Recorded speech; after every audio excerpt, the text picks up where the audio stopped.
say love, it is a hunger, an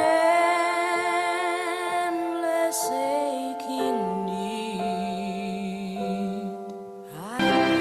And you think that love is only for the lucky and the strong.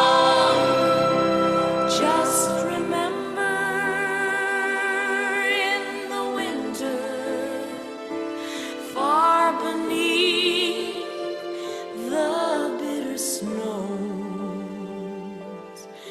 lies the seed that with the sun's love in the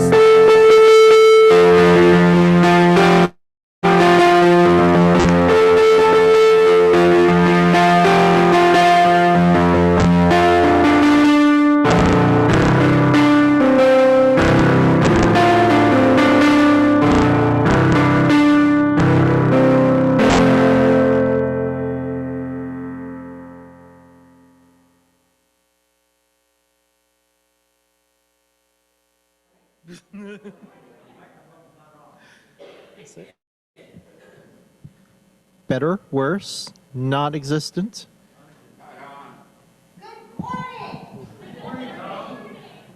It says it's on. It does not say it's muted.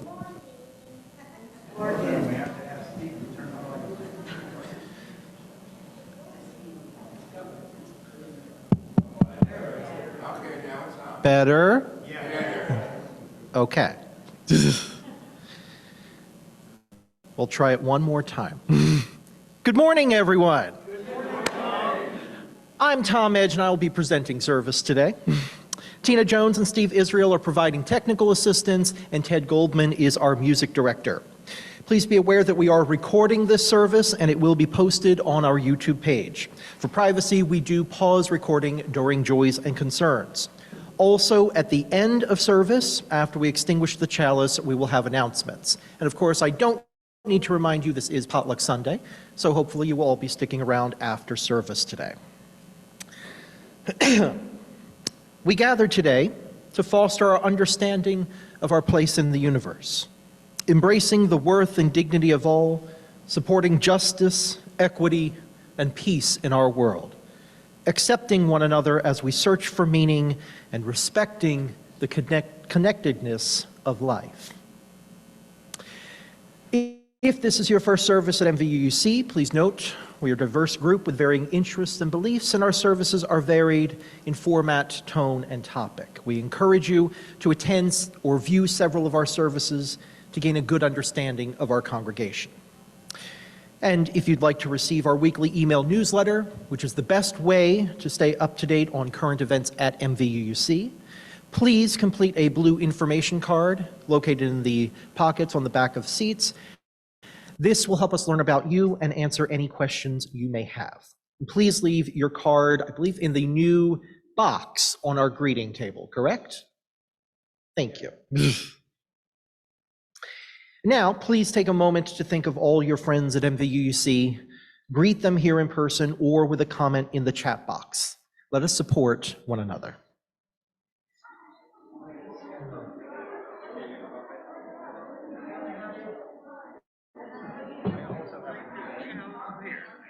You have a joy? Yes, but I'll be in RE, so... Oh no, we're gonna do Joys and Concerns early, so you will be here. Oh, not quite yet, almost. Oh, okay. Okay, you want to sign the box? Yep, and then you'll be all right. You want to help me?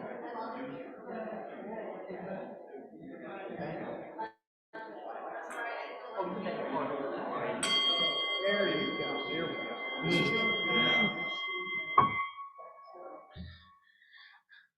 Thank you, Robin. And yeah, don't be afraid. You bang that thing. Make them listen. The chalice will be lit today by Laura.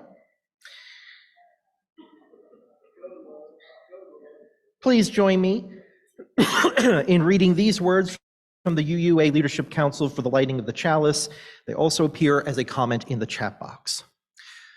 With humility and courage born of our history, we are called as Unitarian Universalists to build the beloved community, where all souls are welcome as blessings, and the human family lives whole and reconciled. With this vision in our hearts and minds, we light our chalice. All right, we're going to do something a little bit different today. Today, this will be the time for the sharing of joys or concerns. Tina, please stop recording at this time. Me or on their own, or with other members, that's great. And just email me or find me after the service. I'm happy to integrate that into the program. But if it takes me going afield for that to happen, that's also okay. That's great. That makes me really happy. So we have our music next, but we usually, after Joys and Concerns, take our moment of silence, because it's after Joys and Concerns usually that we want to reflect on the things that were just said. So if it's okay with everybody to switch the order of the service a little bit, Tom and Noel with the kids, that is okay? I think so. For the kids who haven't been through this before, I'll just say what we usually do. After Joys and Concerns, I play a little bit of very quiet music with a lot of space in it for everybody just to collect their thoughts and think about the things that were said. And then after the music stops, we are just silent together for about a minute. And you can use that minute to meditate or to just be quiet in a room full of other people who are your friends, or in whatever quiet way you want. We just don't take a lot of quiet minutes in our lives. So I'll play a little bit of centering, breathing music, and then we'll take our minute of silence, and then we'll do our music. Okay. I should also say, I never know what music this will be. I think it's sort of important that you don't know what's coming next, and I don't know what's coming next. We just let that moment be a present moment.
It's really hard staying quiet for a minute, so good job.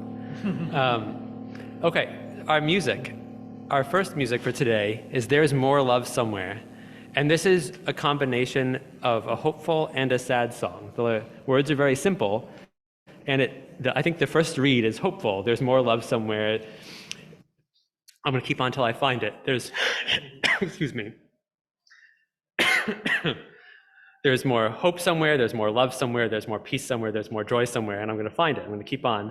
But if you're saying that there's more love somewhere, and I'm going to keep on till I find it, the implication is obviously that it's not here.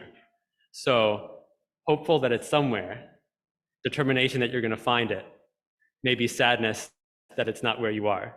So for simple words, a lot of layers going on.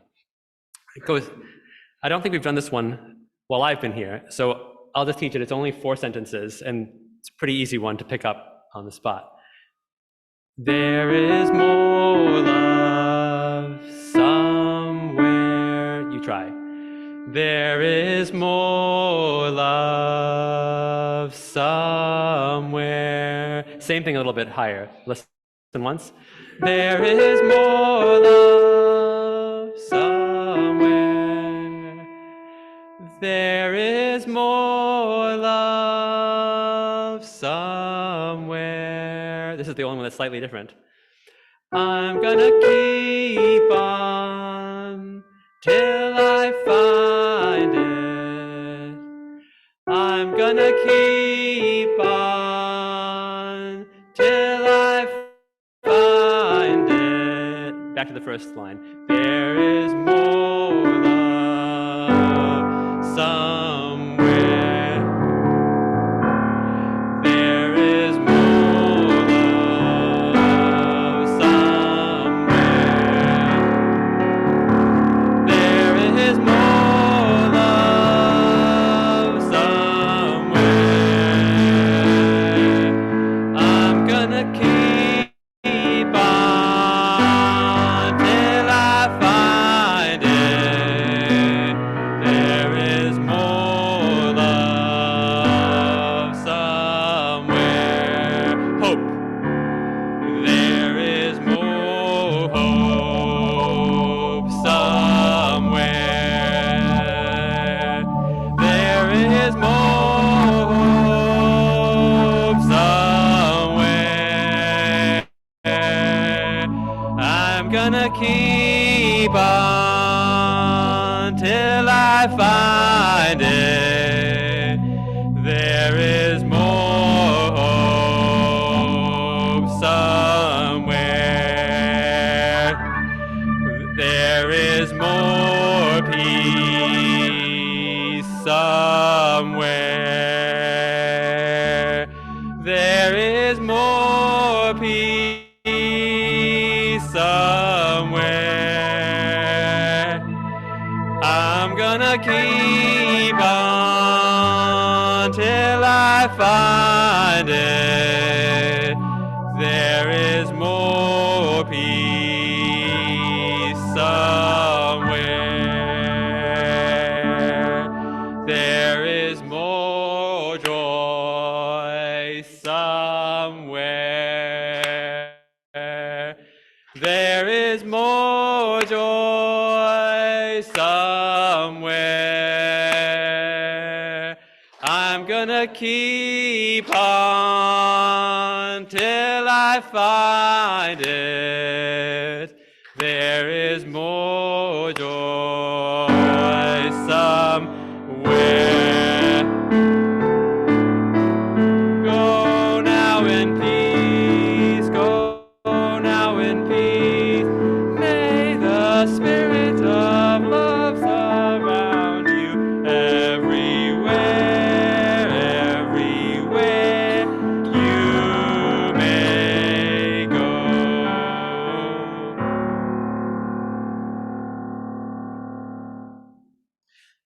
Thank you, Ted, as always.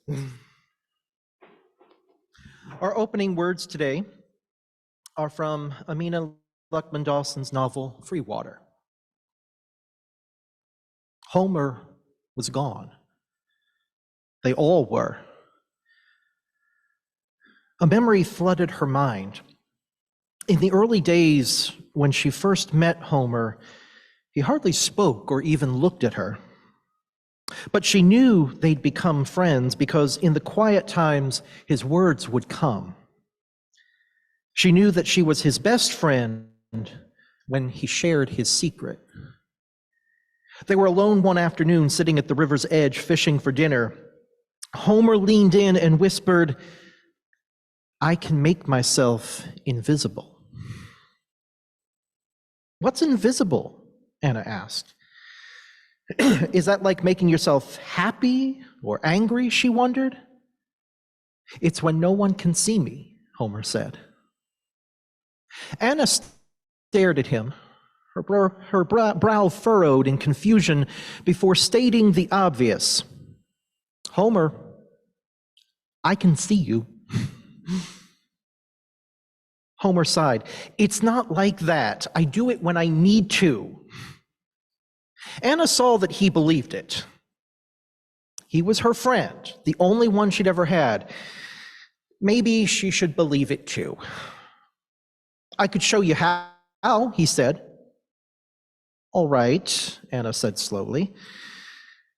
Homer inhaled and his face went still. His lips moved only the slightest bit. "You have to think yourself into nothing. Be where you are, but don't see yourself there. I do it hard enough, and most times no one even sees me," Homer explained. Anna squinted her eyes at him. "Are you doing it now?" "'Cause I still see you," she said. "No, I'm not doing it now," said Homer, turning to face the water, his feelings crushed. "I do it back there." He gestured toward the plantation. "I was thinking you could use it with Mistress. Maybe it could help you." Homer threw a stone into the water. "I suppose," said Anna, wanting to make things right with him. "If she can't see you, maybe she won't get at you like she does," said Homer. Anna exhaled. "I don't know. As soon as she gets in one of her ways, I become..." Anna thought. "What's the opposite of invisible? Red? Yeah, I'm like shining red, and she hits me." She let out a sad laugh. "Yeah, I suppose you're right." Homer laughed too, so as not to let her laugh alone. Anna smiled at the memory, gazed about the cabin, then whispered his name. "Homer?" When no one answered in return, apart from Mrs. Petunia's snore, she knew Homer wasn't invisible. He was gone. What's more, Homer had been wrong. He couldn't make himself invisible. An invisible boy couldn't have men and dogs chasing after him in the middle of the night. Even if Homer didn't know it, he was real. She closed the door, silently forgave Homer for leaving her behind, found the North Star in the sky, and wished her real friend well.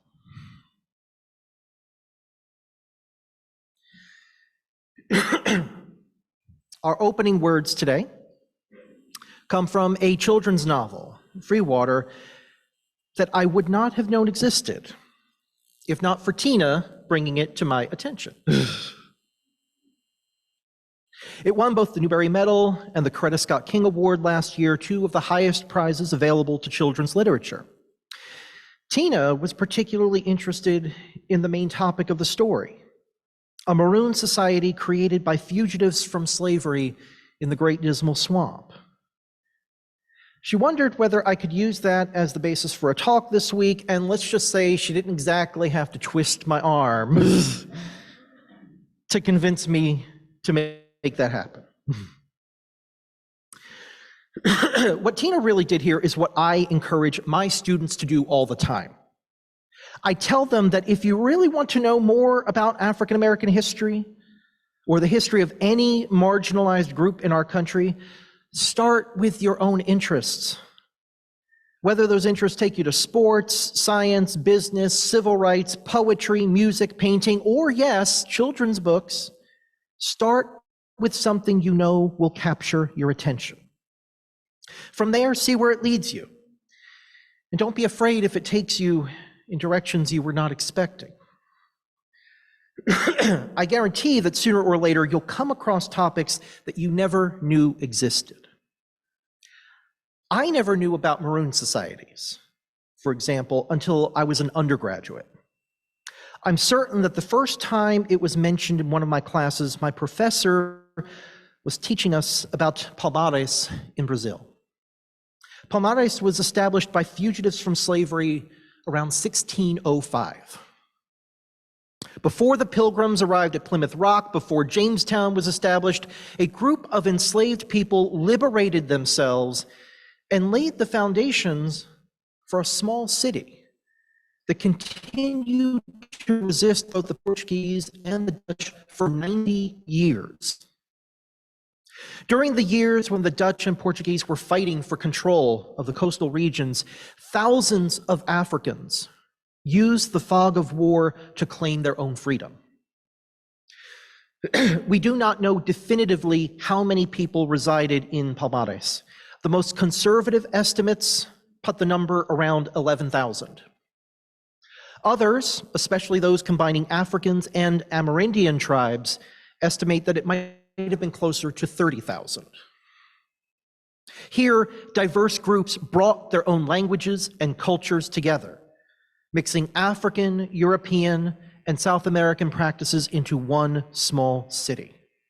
Churches were built by enslaved people who had been baptized before they left Africa. Archaeological evidence suggests that indigenous people played a large role in these settlements, and the name ultimately given to these outposts in Brazil, quilombos, came from an Angolan word that described war camps where people from different ethnic groups came together to coordinate their efforts and unite against common enemies. Ultimately, when Palmares fell to Portuguese invaders in either 1695 or 96, it was only because years of the enemy's artillery attacks weakened the Quilombos' defenses. At that point, they had withstood almost 15 years of constant warfare, with intermittent attacks in the preceding decades. Palmares stands as an extraordinary example, to be sure. It was the largest and longest lasting maroon society of its kind in the Americas. But it was not the only one.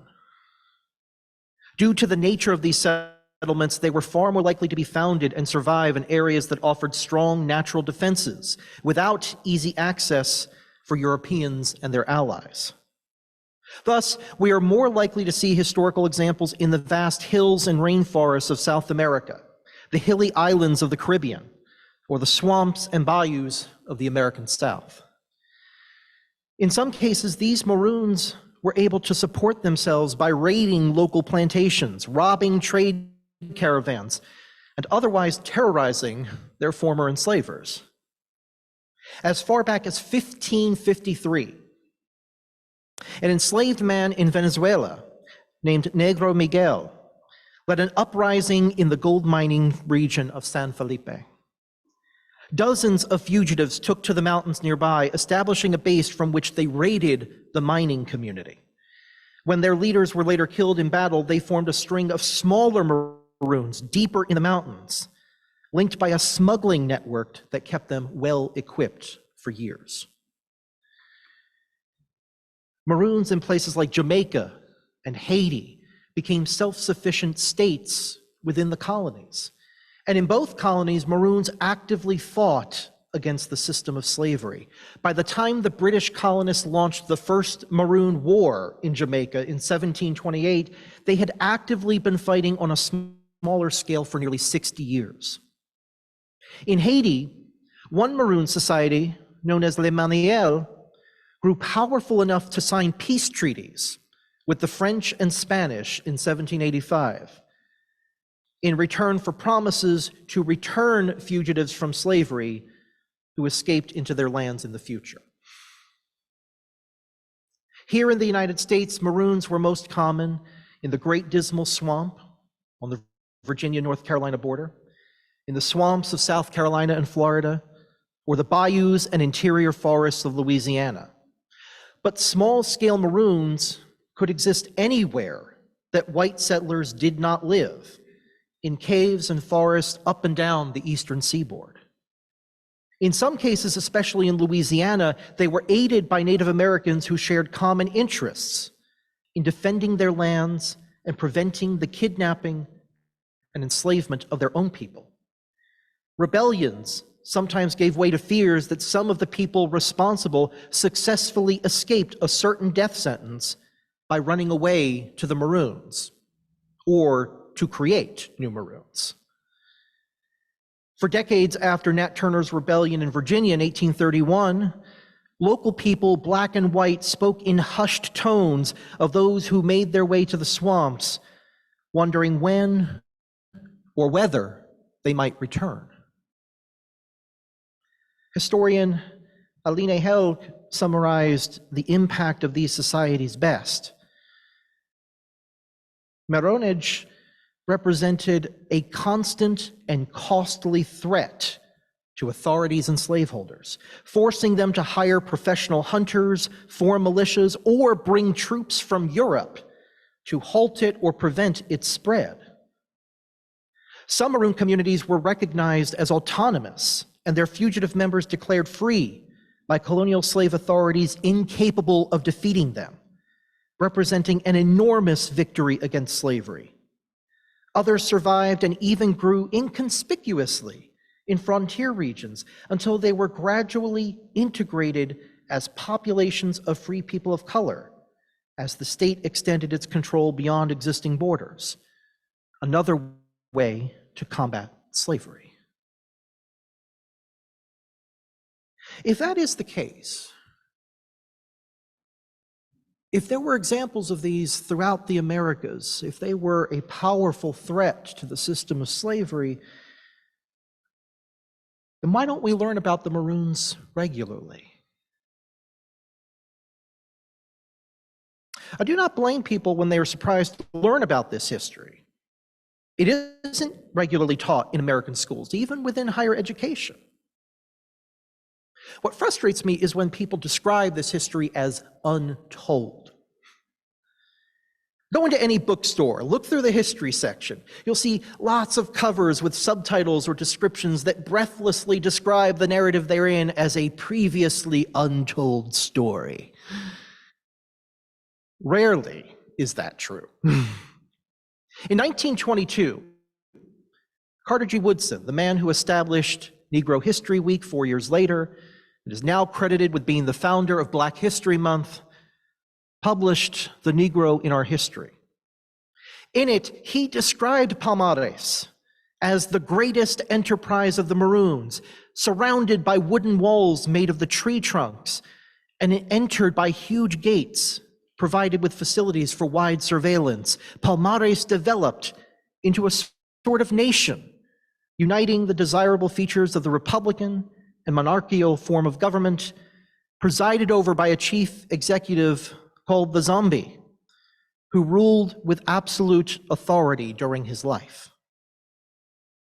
In his book, Fugitive Pedagogy, Jarvis Givens of the Harvard University School of Education writes, every textbook written by Black school teachers between the late 19th century and Woodson's first textbook in 1922 included expansive coverage of Maroons, fugitive slaves, and slave insurrections. The key phrase there, of course, is every textbook written by Black school teachers. For the most part, history textbooks written by white authors try to render Maroons, fugitives, and insurrectionists invisible. Much like Homer in our opening words, though for very different reasons, they held their collective breath, stilled their faces, and hoped that we would not see the truth. Whether we are thinking about the Maroons or about the larger canvas of African American history, we should keep this idea of invisibility near the forefront of our minds. There are two very different types of invisibility, of which we should be aware. Invisibility that hides these legacies of resistance, and invisibility that guards against attack. When teachers and textbook writers make decisions to leave out key aspects of the Black experience, they are making a conscious effort to render this history invisible. Today, ignorance can no longer be tolerated as an excuse. We have more books, websites, podcasts, documentaries, novels, plays, albums, photographs, and interviews than ever before to document the depth and breadth of Black history and culture. We have this information. Children's books like Free Water make these stories accessible to younger readers, as do a variety of toys, games, and cartoons. It thus requires a very intentional effort to say, we don't know enough about this to teach it in the classroom. This form of invisibility comes with a great price. As white Americans, James Baldwin noted more than 60 years ago that we lack a true notion of how our country was formed, that we are ignorant of how racist systems were created, and that as a result, we continue to hold back the progress of the entire nation. Baldwin warned that white America has always measured itself against the status of Black people, and as African Americans openly challenged racist systems, white people lost their very sense of self. This week, historian Ibram X. Kendi discussed a similar idea in the context of what is happening right now. Quote, "One of the reasons they are banning anti-racist history books is because they don't want people to learn how they constructed racism. Because the more we learn how they constructed racism, the more we learn how to deconstruct it and build equitable and just and democratic societies for all people. The more we build equitable and just and democratic societies, the more people of color resist their racist efforts to take us back. And the more white people join that anti-racist resistance. Because they realize equitable and just and democratic societies benefit them more than a deeply unequal society, ruled by fear-mongering fascists and tyrants, spreading bigotry of all kinds to divide and conquer us." I said that this was only one kind of invisibility, and there's another we should keep in mind. We know about Maroons because of oral history, government documents showing the efforts to fight and eliminate them, newspaper accounts, even cultural references. Clearly, however, these Maroon efforts had to remain somewhat secret. Yes, you wanted some people to know what was happening and to where they might escape, but due to the nature of these enterprises, you did not exactly blare the news to the masses. They weren't renting billboard space, encouraging people to live there, no newspaper ads to bring in prospective residents. No, some level of secrecy or mystery had to be maintained. Same thing happened with the Underground Railroad. Most people who aided these efforts never created written records of their work, or if they did, they waited until long after the conclusion of the Civil War. Why? They were breaking the law. If those records were confiscated, untold numbers of people were suddenly at risk, including fugitives who could be returned to a state of slavery. People were aware that such networks existed, but very few details beyond that. It is very easy for me to stand here and rail against the first form of invisibility, the intentional efforts to hide Black history from us. I've talked about it before from this pulpit, and I'm pretty sure I will do so again. And heaven knows it's an easy target. As Unitarian Universalists, such efforts hinder our free and responsible search for truth and meaning. They hold back our efforts to recognize where wrongs have been done, our efforts to undo harm and repair damaged relationships. They keep us from dismantling racism, promoting equity, and transforming the world around us. But sometimes we compound these mistakes by conflating the invisible with the non-existent. Some people look at this history and assume that marginalized groups did not resist their own oppression because they have never personally studied those movements, people, or moments. Likewise, people will look around us today and ask, why aren't Black people addressing X, Y, and Z? Why are they so focused on these other issues of systemic racism and not addressing things in their own community? There are two big errors with this line of thinking. One, there is the assumption that issues of systemic racism can be neatly separated from the so-called internal issues facing Black communities today. Second, there is an assumption that if white people are unaware of the efforts taking place within Black communities, that those efforts must not exist. Both of these assumptions start with invisibility. The first depends upon the lack of knowledge that can be critiqued, as many white people do not know how these systems were created in the first place, and thus cannot articulate how they impact people today. The second assumes that white people possess all the relevant knowledge of what happens within Black communities, that there's nothing more to learn, and that it only matters if white people see it and are aware of it. I've heard critics of current Black social movements ask why they never protest when one Black person kills another, why they never organize against so-called Black-on-Black violence, why they are in the streets instead of working through the courts or the legislative process, why they don't focus on uplifting themselves. Black people, Black communities do all of that and more. There have been countless demonstrations, organizations, and community efforts to address violence, crime, educational opportunities, economic inequality, police-community relationships, health outcomes, every possible issue you could raise from across the political spectrum. They are doing this in the streets, the courts, the state houses, the city halls, the churches and mosques, the community centers, the schools, and their own homes. They are doing this in full view of the public and behind closed doors. This has always been the case. Some of these efforts are invisible to white people because they are not targeting white people or asking for their attention.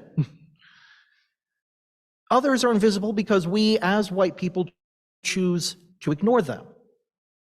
In turn, we use our ignorance to argue that these communities are not doing enough to help themselves. The entire history of African Americans suggests that this has never been their reality. And as someone who chose to focus on this specific type of history, that is why I take my responsibility as an educator so seriously.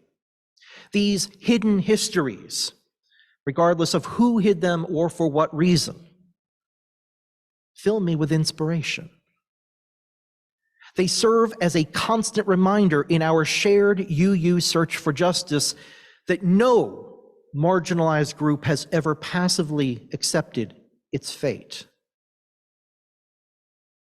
Indeed, the Maroons across North and South America demonstrated the limits of every European lie about Africans and African Americans.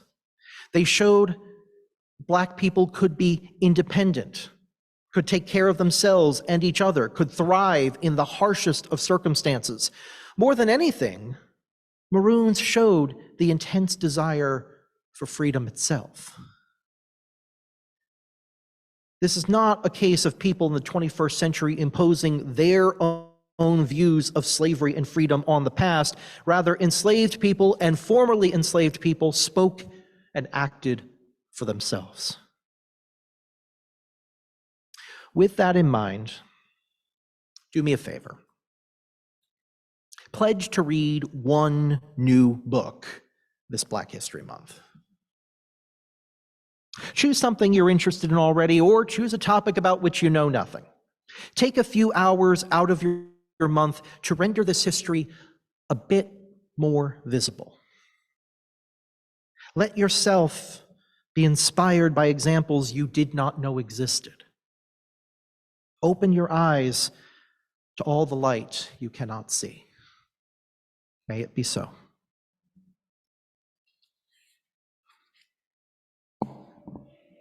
Wade in the water. Probably a suggestion for escaping oppression or slavery. Wade in the water because your tracks and your scent can't be tracked. God's going to trouble the water. Possibly, but not certainly, a reference to a New Testament verse, and an angel came down and troubled the water, and all who bathed in the water were healed. Again, the safety of the water. See that band all dressed in white? The leader looks like an Israelite. See that band all dressed in red? Looks like the band that Moses led, a reference to those slaves escaping slavery in Egypt. Wade in the water. I'll give an intro.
Now we pass our offertory basket.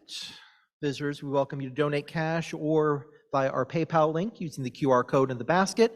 Please note that what predominantly supports MVUC are annual pledges by our members or friends. The yellow cards located in the pockets on the back of the chairs are used to indicate this support and can be placed in the offertory basket. We encourage anyone that believes in our mission to consider becoming a member and to pledge support. Please email news, that's NEWS, at mvuuc.org if you are interested in learning about the benefits of being a member and how to pledge.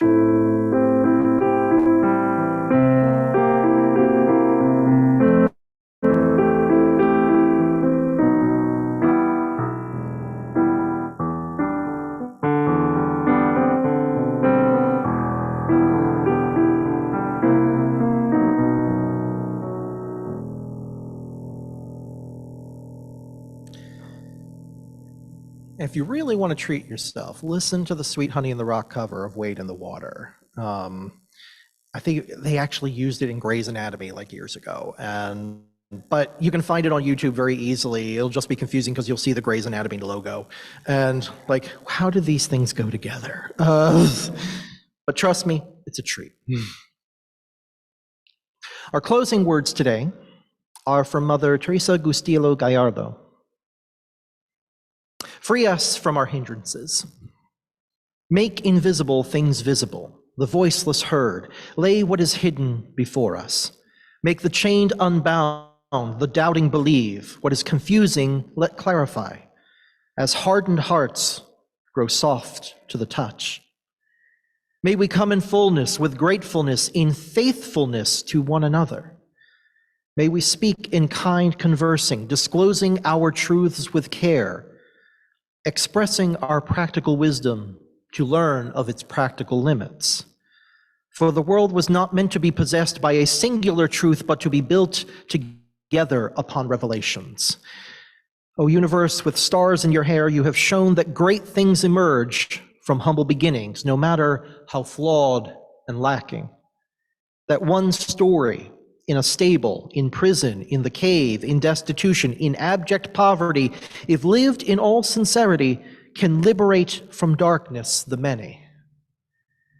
May our eyes seek to appreciate, our breaths to dedicate power, our hands to warm each other.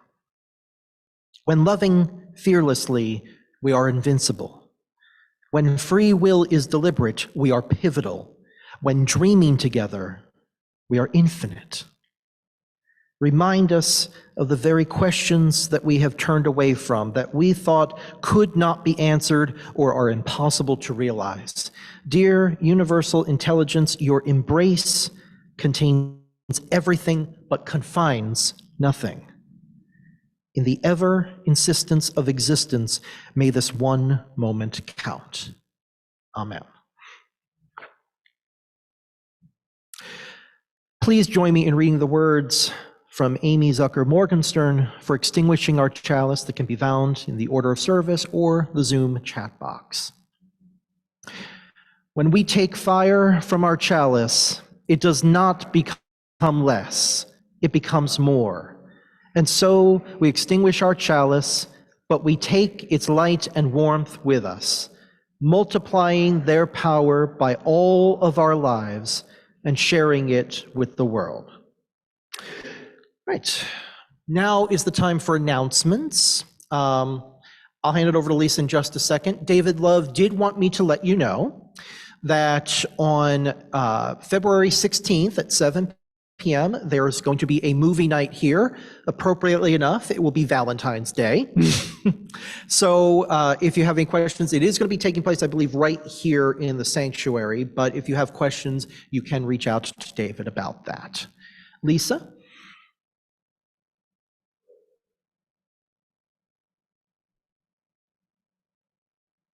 What is my announcement? Blood drive. But this time I come bearing paper. Yes, you're going to hear about it a lot now because it's really coming up on us. March 2nd, 9 a.m. to 2 p.m., I'm hosting a blood drive here, and I am looking for volunteers of time and volunteers of food, because we're bringing the food back, and I also need donors, of course. So I have 2 sign-up sheets. They will be on the board by the coffee maker, and I will have them here. A couple of weeks ago, I made an announcement, and I was like, I keep making these announcements, and I don't have any volunteers. And then people were like, oh, well, we should let her know. And that day, some people came up to me, and they said, I want to volunteer. And in my head, I said, okay, no problem. I can remember that. I can't remember a single one. So now I have paper. So if you are willing to volunteer time, food, both, and blood, and or blood, see me today, even if you already told me, so I can write it down like a smart person. Thank you.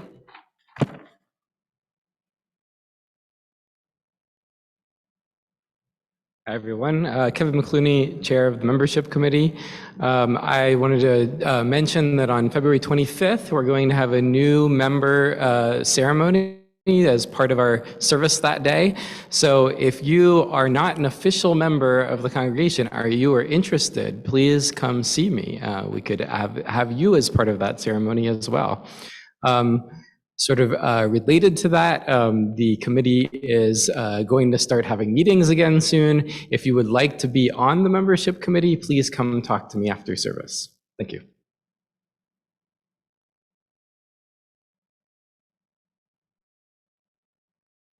Any other announcements? Okay. Nothing online, Tina? Perfect.